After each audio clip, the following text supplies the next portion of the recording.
Kapolda Aceh Irjen Ahmad Haidar bersama Kepala Badan Pengelola Migas Aceh atau BPMA, Teku Muhammad Faisal, menyerahkan bantuan sosial berupa sembako kepada petugas kebersihan dan tukang becak di Polda Aceh, Jumat 31 Maret 2023. Bantuan sosial tersebut merupakan wujud kepedulian Polri, dalam hal ini Polda Aceh kepada masyarakat dalam bulan suci Ramadan.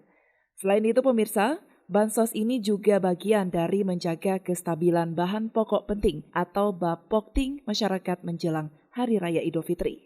Di samping itu, mantan Kapuslap 4 Polri itu menyampaikan sebelumnya dirinya juga telah mengerahkan anggotanya untuk menyerahkan bantuan sosial sesuai basic kedinasan agar kehadiran Polri dapat dirasakan langsung oleh masyarakat. Selanjutnya Ahmad Haidar juga menyampaikan terima kasih kepada rekanan atau mitra, dalam hal ini BPMA atas bantuannya yang telah menyediakan sembako untuk diserahkan kepada masyarakat. Dirinya juga memastikan kalau bantuan tersebut akan diserahkan semuanya kepada masyarakat yang berhak menerima.